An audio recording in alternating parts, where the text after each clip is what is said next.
Mouse Rebel News fans, some of you might be aware of this symbol. It's a symbol that is very fashionable for libertarian youth to go out and get tattooed on themselves to show that they're individuals. Of course, they don't actually see the irony of all of them getting the same tattoo to show how unique they are. This is a symbol that libertarians use to express who they are and what they believe in. It's supposedly ancient Sumerian cuneiform symbol.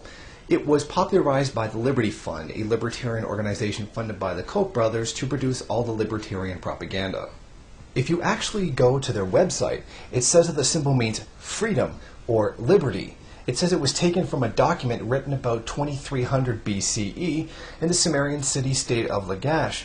They go on to make this argument that it represents the struggle against big government and proclaiming freedom. Lagash was the site of the first recorded social reform movement.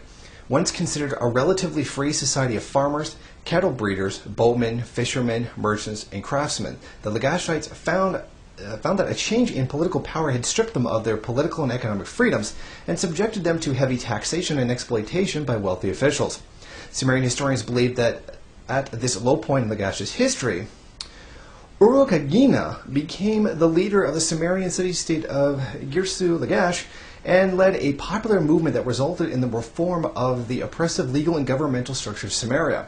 On the tablets of the period is found the first written reference to the concept of liberty, amagi or amargai, literally return to the mother, used in reference to the process of reform.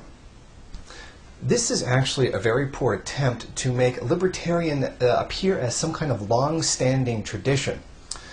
An attempt to show that libertarianism is an ancient righteous struggle instead of being something that was actually created by 20th century corporate elite.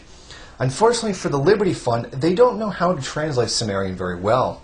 The Amagi cuneiform doesn't have anything to do with eliminating big government or freedom at all. What they mistranslated was return to mother, meaning debt forgiveness or freedom from debt. This is what it really means according to David Graeber, who wrote the amazing book Debt, the First 5,000 Years. Faced with the potential for complete social breakdown, Sumerian and later Babylonian kings periodically announced general amnesties. Such decrees would typically declare all outstanding consumer debt null and void. Commercial debts were not affected. Return all land to its original owners and allow all debt peons to return to their families. Before long, it became more or less a regular habit for kings to make such a declaration on first assuming power, and many were forced to repeat it periodically over the course of their reigns.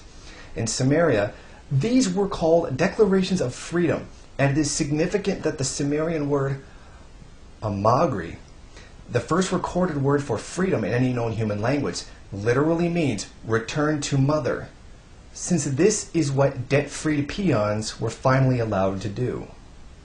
The word amagi has nothing to do with freedom from big government or anything like that. It means forgiving Sumerians of their debts so they don't have to pay them and sending them back home to their mothers to mooch off them. I could not think of a better symbol for libertarians. A bunch of privileged white kids who know nothing of what it means to take a job to survive, welching on their debts and going back to mooch off their mothers.